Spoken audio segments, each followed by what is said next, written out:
ପାଇଲେ ମା ବସୁନ୍ଧରା ମଧ୍ୟ କୁଳଂ ପବିତ୍ର ଜନନୀ କୁତାର୍ଥ ବସୁନ୍ଧରା ପୁଣ୍ୟମତି ଚତେ କୁଳଂ ପବିତ୍ର ଜନନୀ କୁତାର୍ଥ বসুন্ধরা পুণ্যমতি চতে অপার সন্ধি সুখ সাগরে যস্মিন গৃহে বৈষ্ণব নামধেয় কুলম পবিত্র তা কুল পবিত্র জননী কুত্তার্থ হয়ে ଯେଉଁ କୂଳରେ ଗୋଟେ ବୈଷ୍ଣବ ପିଲାର ଜନ୍ମ ହୁଏ ଏତେ ସୁନ୍ଦର ଭାଗବତ କଥା। ତେଣୁ ଆମକୁ ଏ ଭଗବାନ ତାପରେ ଗୋଟେ ଶୁଣୁତାଂ ଶୋକତାଂ କୃଷ୍ଣ ପୂର୍ଣ୍ଣ ଶ୍ରବଣ କୀର୍ତ୍ତନ ହୃଦୟ ଅବଦ୍ରାଣୀ ବିଧୁନାତି ସବୁ ଏ ଭାଗବତ କଥା ଶୁଣିବା ମାନେ ସବୁ ତାକୁ ଉଡ଼ି ଚାଲିଯାଏ। କିନ୍ତୁ ତାଳି ବାଡ଼େଇ ଦେଲେ ଏ ଗଛରେ ପକ୍ଷୀ ଗୁଡ଼ା ଥାଆନ୍ତି ସବୁ ଉଡ଼ି ପଳେଇବେ ନା। ସେମିତି ଆମେ ଯଦି ଭାଗବତ ବସି ତାଳି ବାଡ଼େଇବା ନା ଅପେକ୍ଷାତ ସୁଦ୍ରା ତାର ଭଜନ ମା ମାନସ ପରେ ସାଧୁ ଏବଂ ସମସ୍ତ ସମେତ ବ୍ୟବସ୍ଥିତ ହୋଇଛି ସମସ୍ତ ପ୍ରକାର ପାପ ଆମର ଦୂରୀଭୂତ ହୋଇ ଆମେ ସାଙ୍ଗରେ ଭାଗବତ ଏକାଶ କରିବ। ଆଗରୁ ତ କ'ଣ ପଢ଼ା ହେଇଥିଲା ମୁଁ ଜାଣିନାହିଁ। 22 ଅଧ୍ୟାୟ ପରେ 23 ଅଧ୍ୟାୟ ପଢ଼ିବା ସର୍ବତ ମନସ ସଙ୍ଗମାଦୌ ସଙ୍ଗଂ ସାଧୁଷୁ ଦୟା ମୈତ୍ରୀ ପ୍ରଣଶୟଚ ଭୂତ ଶୋଧାବଧାଜିତଂ ସର୍ବତ ମନସ ସଙ୍ଗମାଦଂ সঙ্গম সংসারু দয়া মৈত্রী প্রশয়চ ভূত সদারথৈচিত সর্বতত সবুধায় মনস মনর অসঙ্গম অনাসক্তি আদৌ প্রথম সঙ্গম সঙ্গলাভ চ এবং সাধু সাধুମାନଙ୍କର ସହିତ ଦୟା ଦୟା ମୈତ୍ରୀ ମୈତ୍ରୀତା ବା ବନ୍ଧୁତା ପ୍ରୟସ ସଦାଭକ୍ତି ଏବଂ ଭୂତେଷୁ ସମସ୍ତ ପୂରଣ ପାଇଁ ଅସା ଅଧ୍ୟା ଏଣୁ ଯଥା ଅନୁମାନଶୀଳ ବହୁପାଦ ମହାରାଜ ଜଣେ ନିଷ୍ଠାପର ଶିଷ୍ୟ ସମସ୍ତ ପାର୍ଥିବ ବିଷୟରୁ ମନକୁ ନିବୃତ୍ତ କରିବାକୁ ଏବଂ ତାର ଆଧ୍ୟାତ୍ମିକ ଗୁରୁତ୍ୱ ଅନ୍ୟ ଶୁଦ୍ଧ ଭାବାପନ୍ନ ଭକ୍ତମାନଙ୍କ ସଙ୍ଗ କରିବାକୁ ଦୃଢ଼ ଭାବରେ ସଚେଷ୍ଟା କରିବା ଉଚିତ। ଏଠି ବହୁପାଦ କହିଲେ ଜଣେ ନିଷ୍ଠାପର ଶିଷ୍ୟ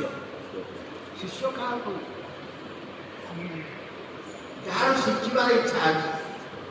ସେ ଶିଷ୍ୟ ହେଲା ପ୍ରାଥମିକ ଶିଷ୍ୟ ତା ଉପର ଷ୍ଟେଜର ଛାତ୍ର ଯେ ଛତ୍ର ଆକାରରେ ଗୁରୁଙ୍କ ମାନେ ବଚନକୁ ମୁଣ୍ଡରେ ବହନ କରେ ମାନେ ଅବିଚାର କରେ ତ ଆଦେଶ ପାଏ ବିଚାର କରି ମାନେ କଲେ ଭଲ ହେବ କି ମନ୍ଦ ହେବ ବିଚାର ଠିକ କରିବା ଗୁରୁ କହିଛନ୍ତି ଅବିଚାର କରେ ତ ଆଦେଶ ପାଏ ଅରୁଣ କି ତାଙ୍କର ଗୁରୁ କହିଲେ ଯେଉଁ ସପ୍ତକାମ ଅରୁଣ ଥିଲେ ତାଙ୍କୁ ଅଧ୍ୟୟ ମୁନି କହିଲେ ଯାଅ ବିଲରେ ପାଣି ଯାଉଛି ବୋଲି ମୁହାଁଟା ବନ୍ଦ କରି ପଳେଇ ଆସିବ ବର୍ଷା ଦିନେ ପାଣିଟା ପଳେଇ ଯାଉଛି କିନ୍ତୁ କ୍ଷେତ୍ରରେ ପାଣି ଯାଉଛି ନା ଦେଖି ଆସିବ ଅରୁଣ ବିଚାର କଲେ ପଳେଇ ଆସିବ ଦେଖିଲା ପାଣିଟା ଗୋଟେ ମୁହାଣ ଯେଉଁ ଖାଇ ପାଣି ଯାଇକି ସେ ବିଲରୁ ପଳେଇ ଯାଉଛି ସେ ଯେତେ ମାଟି ଆଣି ପକାଇଲେ କିଛି ଆଉ ହେଲା ସେ ଶୋଇପଡ଼ିଲେ ଶୋଇପଡ଼ିବ ପାଣିଟା ବନ୍ଦ ହେଇଯିବ କିନ୍ତୁ ଗୁରୁ ଆଦେଶ ଦେଇଛନ୍ତି ମୁଁ ପାଣିଟା ବନ୍ଦ କରିବି ମୁଁ ଯେତେ ମାଟି ଆଣି ସବୁ ମାନେ ବହୁତ ସୁଖରେ ପଳେଇ ଯାଉଛି ବହୁ ରାତିରେ ଗୁରୁ ତ ସର୍ବନିଷ୍ଠା ଜାଣିଲେ ଆଳୁକୁ ଯାଇକି ପଡ଼େ ଡାକିଲେ ଆଳୁରେ ପଡ଼େ ନା ଆଳୁ ସବୁ ଏଇଠି ଅଛି ଆଜି ଶୀଘ୍ର ତାକୁ ତା ମାନେ ଅନ୍ତର୍ଭୁକ୍ତ ସବୁଯାକ ବେଦ ବେଦାନ୍ତ ସାହିତ୍ୟ ସବୁଯାକ କିଛି ପାଠ ପଢ଼ିକି ଆଗୁଛି ଗୁରୁଙ୍କ ତାଙ୍କୁ କୃପା ହେଲା ଗୁରୁଙ୍କ କୃପା ହେଲେ ସବୁଟା ହେଇଯିବ ତମର ଅଟୋମେଟିକ୍ ହେଇଯିବ କାଳିଦାସ ପାଠ ପଢ଼ିଥିଲା ମୂର୍ଖ ଦେଲା ନା ଯେଉଁ ଡାଳିରେ ବସୁଥିଲା ସେଇଟା ଜାଣୁଥିଲା ସରସ୍ୱତୀ କୃପା ହେଲାକୁ ବିଦ୍ୟା ଆଉ ଧନ ବିଦ୍ୟା ଆଉ ଧନ ସେ ପୂର୍ବର ସୁଖ ଥାଏ ପୂର୍ବାଜିତା ତୁଜା ବିଦ୍ୟା ପୂର୍ବାଜିତା ତୁଜା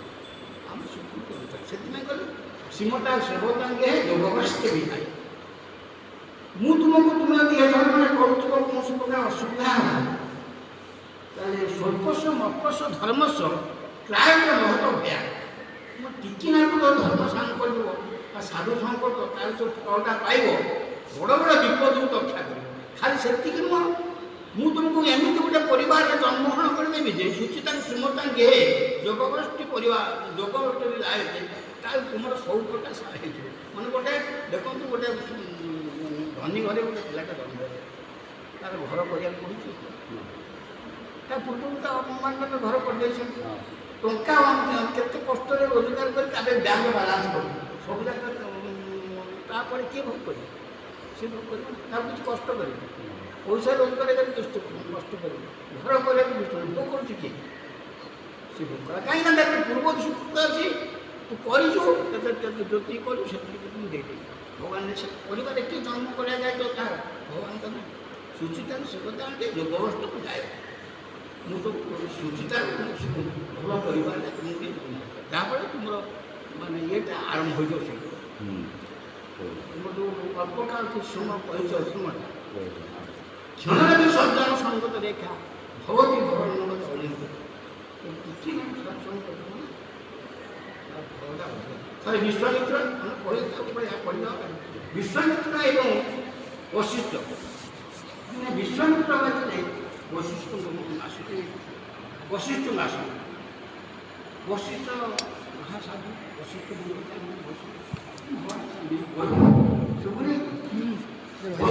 ବିଶ୍ୱାମିତ୍ର ବଶିଷ୍ଠ କରେ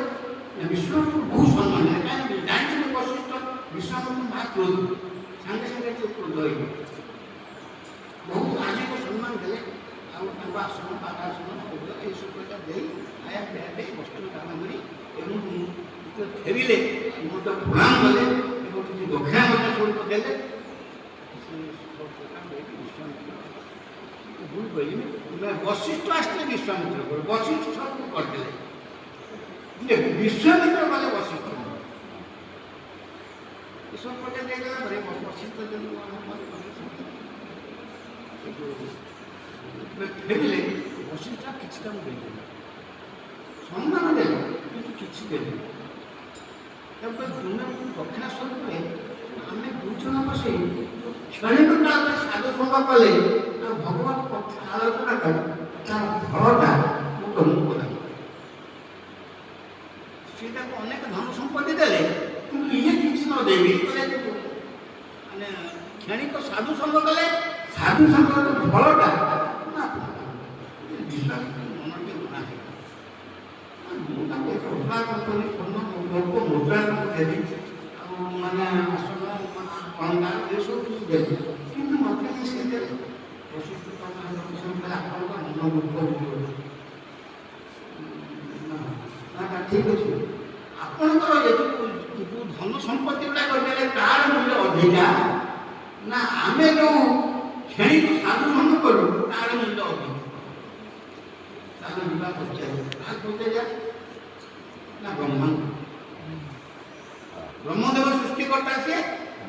ସମସ୍ତ ଦେବତା ଉପରେ ଶ୍ରେଷ୍ଠ ସିଏ ଆମର ସୃଷ୍ଟି ପ୍ରକ୍ରିୟା ଆରମ୍ଭ ଯେ ବ୍ରହ୍ମାଣ୍ଡ ଆରମ୍ଭ ତାକୁ ଆସିଛି ଜୀବ ସୃଷ୍ଟି ଆଉ ଯେତେବେଳେ ଜୀବନ ସମସ୍ତେ ସେ ବ୍ରହ୍ମଲୋକ ଯେତେବେଳେ ପୂର୍ଣ୍ଣ କଲେ ବ୍ରହ୍ମଲୋକଟା ସ୍ଥିରବତା ନୁହେଁ ଆଉ ବ୍ରହ୍ମ ଭୁବନାଲୋକ ପୁନରାବର୍ତ୍ତନ କିନ୍ତୁ ଭଗବାନ କହିଲେ ନାମ ପଠେ ତ କଣ ତ୍ରେୟ ବ୍ରହ୍ମଲୋକ ଉପରେ ଆଉ ଗୋଟେ ଭୂ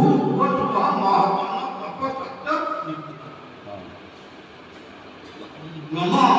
ଭୂର ଭୂବ ମହତମ ତପ ସତ୍ୟ ସତ୍ୟ ଲୋକ আর পরে অনেক লোক আছে নিত্য লোক তার নাম নিত্য লোক উত্তর সে দিবি আর তার তলকু বিষ্ণু লোক বৈকুণ্ঠ মধ্যে তলে যে লক্ষ্মীনারায়ণ পূজার চতুর্থ হয়েছে তার তলে তো বৈকুণ্ঠ মানে ব্রহ্মলোক পার হয়ে গেলে ব্রহ্মপতি পথে পড়ে আর তোমার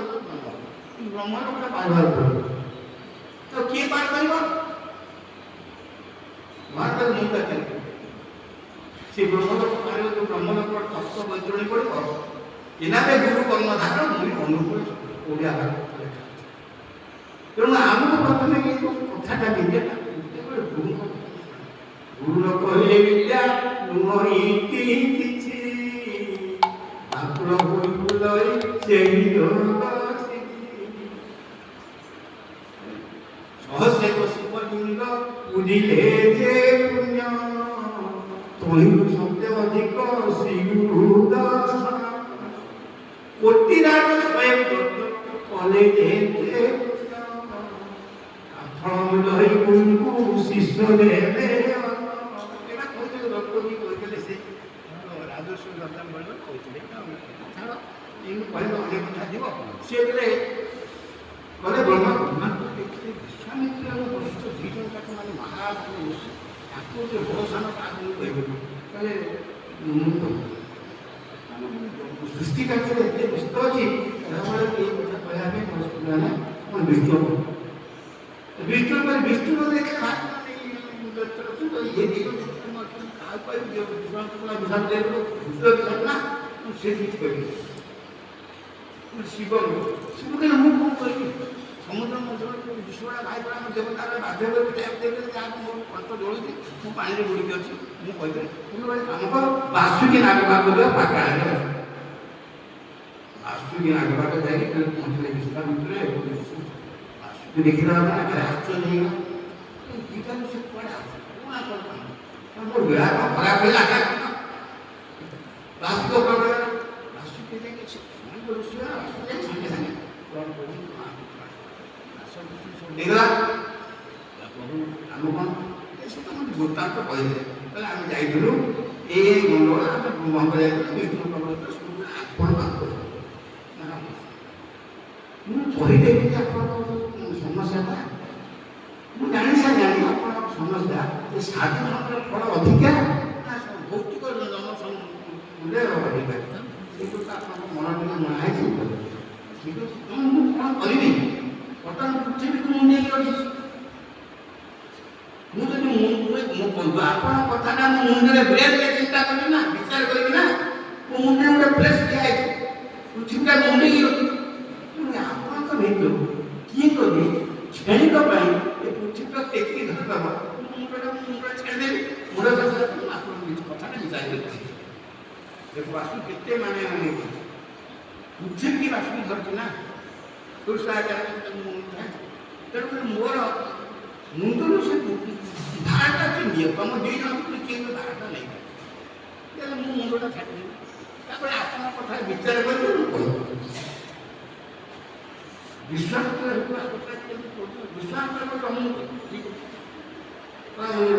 ହେ ଧରିତ୍ରୀ ବାସୁକି ଏ ଧରିତ୍ରୀ ମାତା ମୁଁ ଦୀର୍ଘ 60,000 ବର୍ଷ ତପସ୍ୟା କରିଛି ତପସ୍ୟାରେ ଲାଭ କରିଛି ମୁଁ ଟୋଟାଲ ପୃଥିବୀ ମାତା ପ୍ରଦାନ କରୁଛି ଆପଣ ସ୍ଥିର କରନ୍ତୁ ବାସୁଦେବ ନାରାୟଣ ମୁଣ୍ଡ ଛାଡ଼ିଦିଅ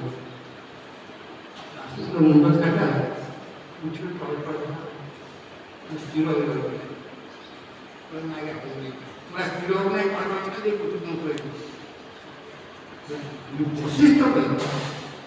ଏ ପୃଥିବୀ ମାତା ଆମେ ଦୁଇ ଜଣ ବ୍ୟକ୍ତିକି ସମୟ କ୍ଷଣିକ ସେବ ଭଗବାନଙ୍କ ଦିବ୍ୟ ନାମକୁ ସ୍ମରଣ କୀର୍ତ୍ତନ କଲୁ ସତ୍ସଙ୍ଗ କଲୁ ସେ ସତ୍ସଙ୍ଗର ଫଳଟା ଆପଣଙ୍କୁ ପ୍ରଦାନ କରୁଛି ଆପଣ ସ୍ଥିର ରହିବେ ପୃଥିବୀ ସ୍ଥିର ହୋଇଗଲା ବାସୁ ମୁଣ୍ଡ ଛାଡ଼ିଲା ଆପଣଙ୍କ ବିଚାର ଆପଣ ହିଁ ନିଜେ ନିଜେ ପାଇବେ ଆପଣ ଯେଉଁ ସକାଶେ ଆମ ପାଖକୁ ଦୁଇ ଜଣ ଆସିଥିଲେ ମୁଁ ବିଚାର କରିବା କିଛି ଆବଶ୍ୟକତା ନାହିଁ ଆପଣଙ୍କ ବିଚାରଟା ଆପଣ ପାଇବେ କାହିଁକିନା ଆପଣ 60,000 ବର୍ଷ ତପସ୍ୟା କରିଥିଲେ ଯେ ଫଳଟା ଦେଲେ ପୃଥିବୀ ମାତା ପ୍ରଦାନ କଲେ ପୃଥିବୀ ସ୍ଥିର ହୋଇ ରହିପାରିଲାନି କିନ୍ତୁ ବଶିଷ୍ଠ ଦୁଇ ଜଣ ଯେଉଁ କ୍ଷଣିକ ସାଧୁ ସଂଘ ହେଉଥିଲା ଭଗବତ କଥା ଆଲୋଚନା ହେଉଥିଲା ଯେଉଁ ନାମ କୀର୍ତ୍ତନ ହେଉଥିଲା ତାହାର ଯେଉଁ ଫଳଟା ପୃଥିବୀ ମାତାକୁ ପ୍ରଦାନ କଲେ ପୃଥିବୀ ମାତା ସ୍ଥିର ହୋଇଗଲା ତେଣୁ ଆପଣ ଜାଣିଲେ ମୁଁ ତାର କହିବା ତାତ୍ପର୍ଯ୍ୟ ହେଉଛି ମୁଁ ଏ କଥା ସେ କହୁଛୁ ଜଣେ ନିଷ୍ଠାକର ଶିଷ୍ୟ ପାର୍ଥିବ ବିଶ୍ୱରୁ ମନକୁ ନିବୃତ୍ତି କରିବାକୁ ତା ଆଧ୍ୟାତ୍ମିକ ପର୍ଯ୍ୟନ୍ତ ଅନ୍ୟ ଶୁଦ୍ଧ ଭାବ ଭକ୍ତକୁ ସମ କରିବାକୁ ଦୃଢ଼ ଭାବରେ ସଚେଷ୍ଟା କରିବା ଗୁରୁ ନ କଲେ ବିଦ୍ୟାଳୟ କିଛି କହିବେ ସୁଖଦ ଗୋସ୍ୱାମୀ ସେ ମଧ୍ୟ ଗୁରୁ କରୁଛନ୍ତି ଜଣକ ମୋ ସିଲେଇ କରୁଛି ବଡ଼ କଥା ବହୁତ ସମୟ ଲାଗିବ କହିବା ଗୁରୁର କଲା ଲୋକର ଅଙ୍ଗ ପ୍ରତିଷ୍ଠା ବିଶୁଦ୍ଧ ନୁହଁ ତାର କଳେ ଗୁରୁର କଲା ଲୋକର ଛୁଇଁବ ପାଇଁ ଚେରଣ ଦଣ୍ଡାବଦଳ ସଙ୍ଗତରେ ଗୁରୁର କଲା ଲୋକର କୋଲା ଲୋକରେ ତାହା ନସୁଛି ମନେ ପଡ଼ୁନି ଏଇଟା ଗୌରବ ପୁରାଣ ଲେଖା ଅଛି ଏଇଟା ଗୌରବ ପୁରାଣ ଲେଖା ଅଛି ତେଣୁ ସମସ୍ତେ କରିବାକୁ ସେଥିପାଇଁ କି ନିଷ୍ଠା ସହିତ ଦୃଢ଼ତା ଦୃଢ଼ ଭାବରେ କର ଟିକେ ଏପଟ ସେପଟ এই দৃঢ়তা ଗୋଟେ ସୁନ୍ଦର କଥା ଅଛି ଘରେ ନିଉଁଟା ଚଢ଼େଇ ସମୁଦ୍ରକୁ ଅଣ୍ଡା ଦେଲା ଅଣ୍ଡା ଦେଇଗଲା କାହିଁକି ସଙ୍କଳା ଯୋଉଠି ଅଣ୍ଡାଟା ଦେବି ସବୁ ଅନ୍ୟମାନେ ଖାଇଦେବେ ସମୁଦ୍ରଟା ସତ୍ୟ ତାପରେ ଖାଇଦେବେ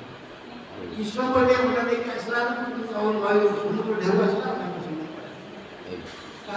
ତିନିଟା ଛୋଟ ତିନିଟା ଅଣ୍ଡାଟା ତିନିଟା ଆସି ଦେଖିଲା ଅଣ୍ଡା ସମୁଦ୍ର ତୁମ ବିଶ୍ୱାସ କର ବିଶ୍ୱାସ ମାନେ ବିଶ୍ୱ ଦେଖି ମୋ ଛୁଆ ତୁମର ରସ ମାଗିବ ଆଉ ମୁଁ ଅଣ୍ଡାଟାକୁ ଭସେଇ ନେଇଗଲି ମୁଁ ତାକୁ କ୍ଷମା କରୁଛି ତ ହାତ ଗୋଡ଼ ଧରି ନେଇଗଲେ ମୋ ଅଣ୍ଡାଟା ମୋତେ ସମୁଦ୍ର କ'ଣ ଶୁଣିବ ସମୁଦ୍ର କାହିଁ ଶୁଣିବ କହିଲା ଦେଖ ସମୁଦ୍ର ଯଦି ତୁ ମୋ ଅଣ୍ଡାଟା ନ ଫେରେଇବୁ ତାହେଲେ ମୁଁ ତୋର ପାଣିକି ସବୁ ଶୁଖେଇକି ଅଣ୍ଡା ବାହାର କରିଦେବି ତିନିଟା ପ୍ରତି ସମାନ ତିନିଟା ମୋତେ ଦୃଢ଼ ନିଷ୍ଠା ବଦଲା ଯଦି ତୁ ମୋର ଅଣ୍ଡାଟା ନ ଫେରେଇବୁ ଭବିଷ୍ୟ ଖାଇବି ନିଶ୍ଚିତ ପାଣି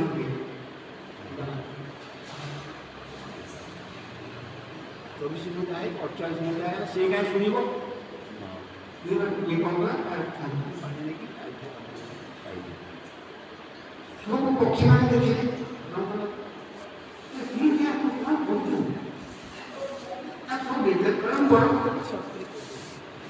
କ'ଣ କରୁଛୁ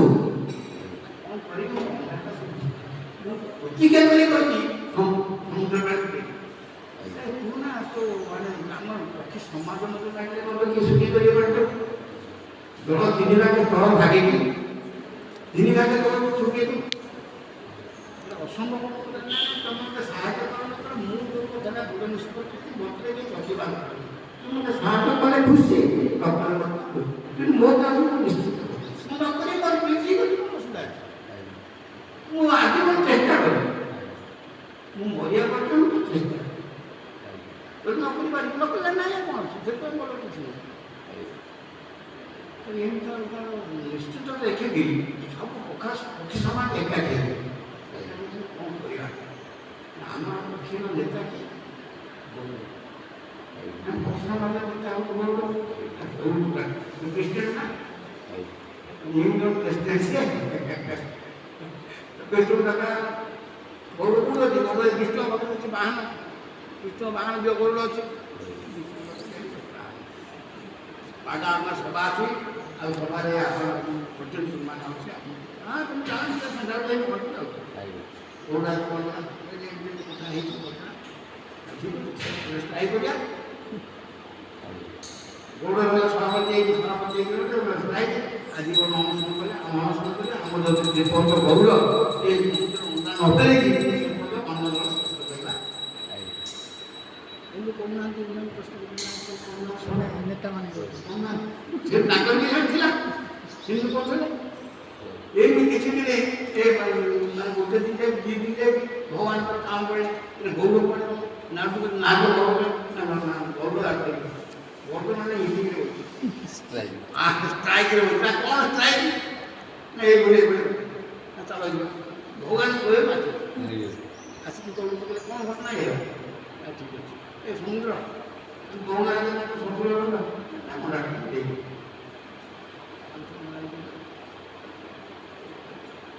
କଥାଟା କ'ଣ କରୁଛନ୍ତି ମାନେ ବାହୁଡ଼େ ମାତ୍ର ଗଲେ ତାଙ୍କ ପାଶେ ଭାଇ ସହସ୍ର ପ୍ରଭୁ ଆସି ନେବେ ସେ କୋଳାଇ ତାଙ୍କ ପାଖରେ ମନଟା ଉତ୍ସବ କରେ ଆମ ପ୍ରତ୍ୟେକ କାର୍ଯ୍ୟକୁ ନିଷ୍ଠା ସହିତ ଦୂର ସହିତ କରିବା ନିଶ୍ଚୟ ଆସିବା କୋଉ ମାତ୍ରାରେ ମାଧ୍ୟମ ଚାଲେ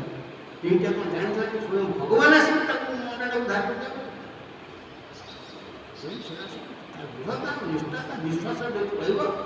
ସମସ୍ତ କାର୍ଯ୍ୟ ଆପଣଙ୍କୁ ସଫଳ ହେବ ଭଗବାନଙ୍କ ସାହାଯ୍ୟ ତାଠାରୁ ନିମ୍ନତର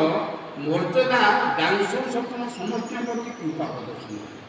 ସମସ୍ତ ମର୍ଯ୍ୟାଦା ଦାସ ପତ୍ନୀଙ୍କ ପ୍ରତି ସଖ୍ୟ ହେବା ଆଚରଣ ଉଚ୍ଚତର ଆଧ୍ୟାତ୍ମିକ ମର୍ଯ୍ୟାଦା ସମ୍ପନ୍ନ ପ୍ରତି ବିନମ୍ର ସେବା ମନୋଭାବ ପୋଷଣ କରିବା ଉଚିତ। ଏହିଭଳି ଭାବରେ ସମସ୍ତ ଜୀବଙ୍କ ସହିତ ଯଥା ଭାବରେ ଆଚରଣ କରିବା। ସେ କହୁଛନ୍ତି ଯେ ସମସ୍ତଙ୍କୁ କାହାକୁ ମାନେ ପର ବୋଲି ଭାବିବ, ସମସ୍ତେ ଆମର ବୁଝିଲେ, ଆଉ ସମସ୍ତେ ଆମର ବନ୍ଧୁ ବୋଲି ଭାବିବ, ତାକୁ ମାନେ ଇଏ କରିବ, ଆଉ ସମସ୍ତଙ୍କର ଦାସ ହେବା ଆଉ ସମସ୍ତ ମୁହୂର୍ତ୍ତରେ ଭଗବାନ ପରମାତ୍ମା ଆତ୍ମା ରୂପରେ ବିଦ୍ୟମାନ ଅଛନ୍ତି, ତାଙ୍କୁ ଦେଖିବା ଭଗବାନ ଭଗବତ ଜ୍ଞାନରେ ତାଙ୍କୁ ଦେଖିବା। ସେଭଳି ତୁମେ ପ୍ରଭୁ ମୁହିଁ ଦାସ ଭାବ ରଖିବ, ଆଉ ସ୍ୱଚ୍ଛ ଭାବ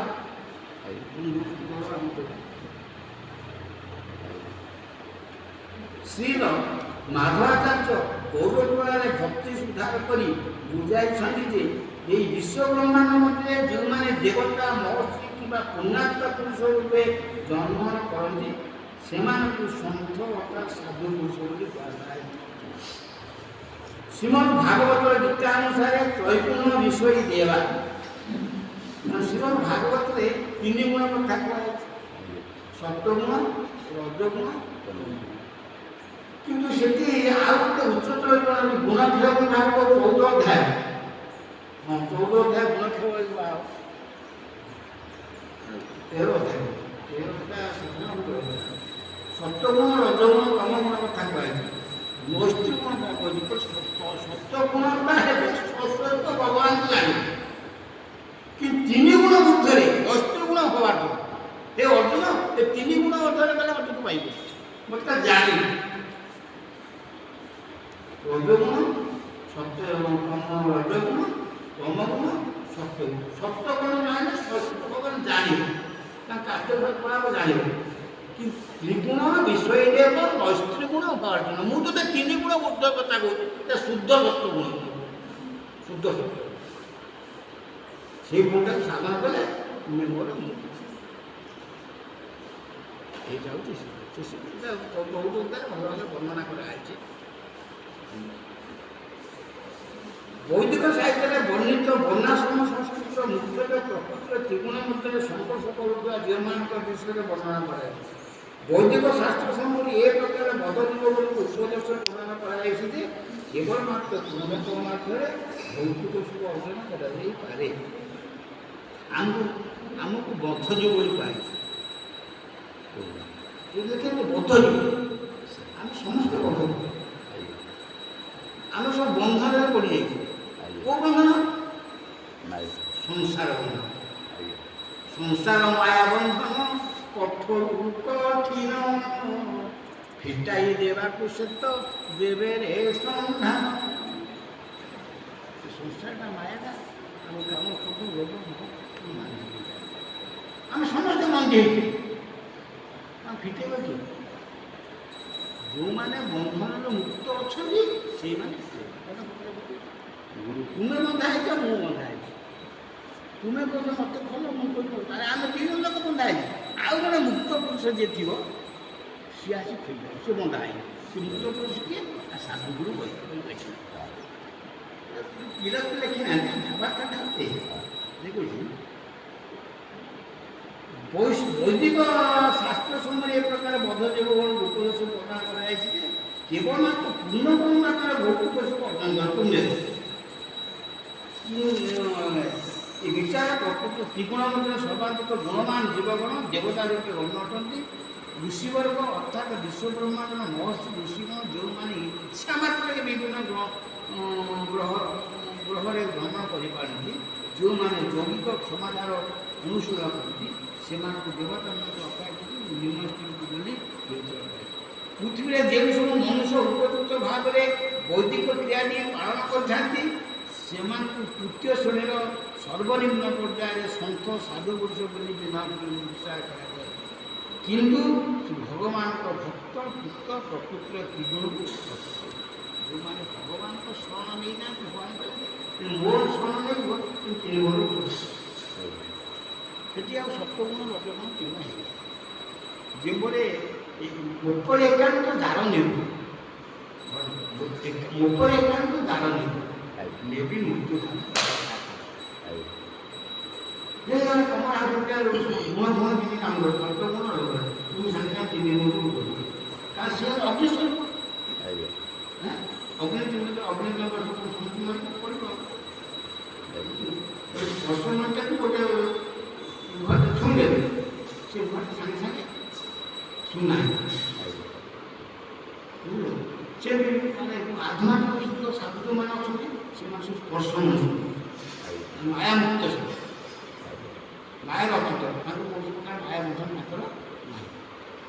ତେଣୁ ତାଙ୍କ ପାଖରେ ସମର୍ପଣ ହେଇଗଲେ କ'ଣ ହେବ ତୁମେ ମଧ୍ୟ नाच गो व्यभिचारिणे भक्ति योगे नशे होते सगुणान समुदितान ब्रह्म भूया एवं करते जो व्यक्ति पूर्ण प्राण रे भक्ति जगरे अत्यंत दृढ़ भाव में आगे रहे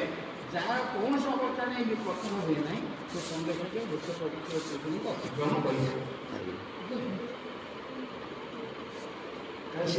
तार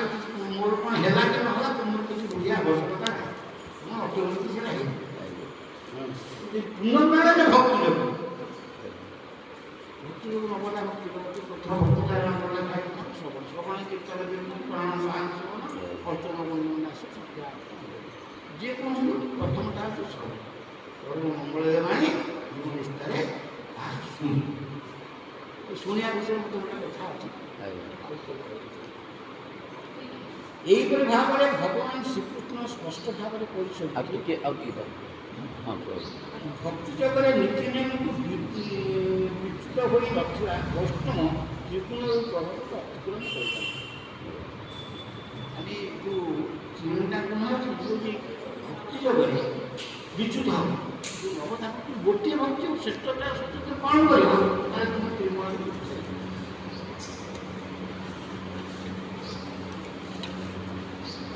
नौ तदस्ते पुजिता बांटी विदेवे सुवापुन सत्यं ब्रह्मचित्रयुक्तं तदेव साधति धीमहि ये पृथ्वी रे मनुष्य मान मध्य रे आ स्वर्गर देवता मान मध्य एक कोई कौन शिव नांती कि प्रकृत जीवन प्रभाव के मुक्त ही पारे ना कि तुम मुक्त होई जीव काहे तुम देह को शरण रे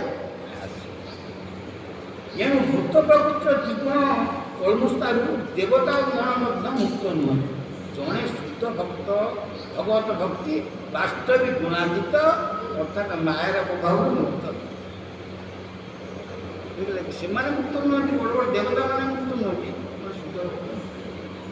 तुम्हें जो शुद्ध भक्त आस नहीं आगे शैलिया कथा आज झुंझटा किसी ना एत साधन पत्र कर तस्मात् गुरु प्रदत्त जिज्ञासु से उत्तम साधे परंत निष्ठात ब्रह्म निष्ठार सहित प्रकृत सुख कामना करुवा जेकोसी व्यक्ति जड़े प्रकृत गुरुंर दीक्षा ग्रहण कर आश्रय ने जड़े प्रकृत गुरुंर योग्यता है शास्त्र सिद्धांत गभीर अनुभव थी और अन्य को से सिद्धांत अनुप्राणित समस्त पार्थिव विचारधारा को त्याग कर परम पुरुष भगवान का आश्रय से महापुरुष मान प्रकृत आध्यात्मिक अन्य पक्षे बाह्य दृष्टि केवल कृष्ण नाम उच्चारण कर वस्तुवादी व्यक्ति मान संग त्याग करने परिप्रेक्षी गुरुत्व गोस्वामी माने बाह्य गोटे अच्छी गोटे अंत शब्द हो बाह्य शब्द अच्छी सब अंतटा देखिए बड़े लंबाई में पुरुष साधु के बोलाए नानी साधन भवन उदर मिलुने हरिण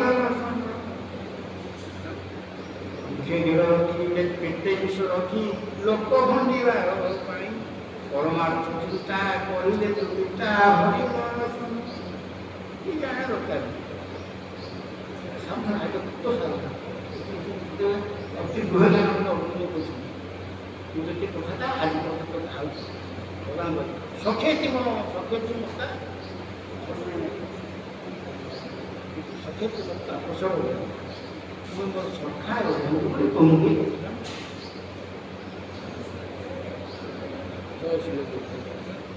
बंद करेंगे ଆଜି ଯାଉ ସକାଳ 3ଟାରେ ଉଠିଲେ ବ୍ୟସ୍ତ ଲାଗି ଭଲ ଲାଗେ 9ଟା ହଉ ନାଇଁ ଆଉ କାଲି କରିବା ଆଜି କେଉଁ ଶାଢ଼ୀ ପଛରେ କେଉଁ ନାଲି ଦୁଇଟାରେ ଅଛି ମଙ୍ଗଳା କରି ସୁନ୍ଦର କରି ସୁନ୍ଦର ହେଉଛି ସୁନ୍ଦର କରି ଆଉ ସବୁ କରି ସେ ଭୋଗ ଲଗାଇଥିଲା ଭୋଗ ତାକୁ ପଢ଼ା ହେଇଥିଲା ଆପଣ ପଢ଼ି ସେବା ଅଧିକ ଅଛି କଥା ଆଉ ଅଛି ସେବା ଟିକେ ଅଧିକ ଅଛି ତ ବଢ଼ିଆ ଚାଲ କଥା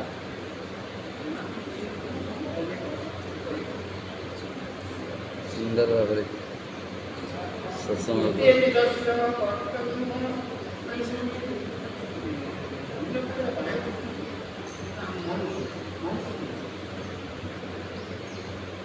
ମନୁଷ୍ୟମାନଙ୍କୁ ସେ କହୁଛନ୍ତି ଆଉ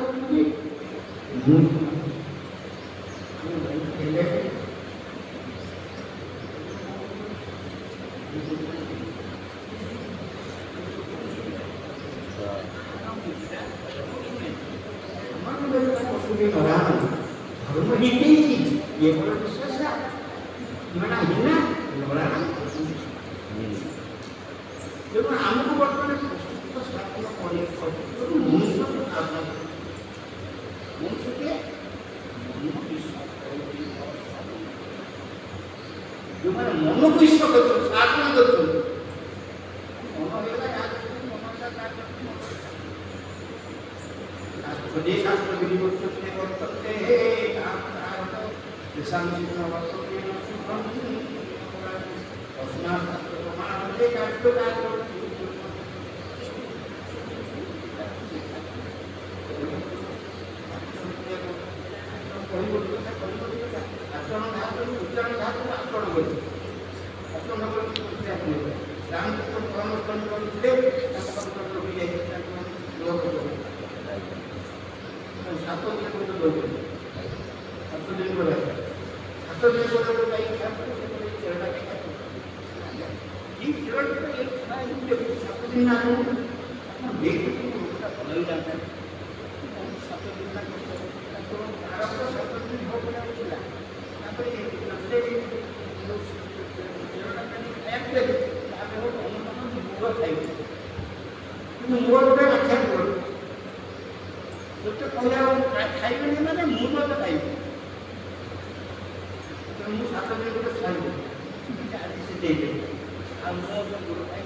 जड़े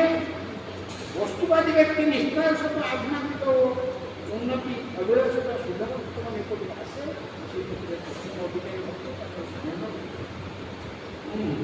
तेणु गौरव प्राणी यहाँ देखा है भगवान सुंदर बिना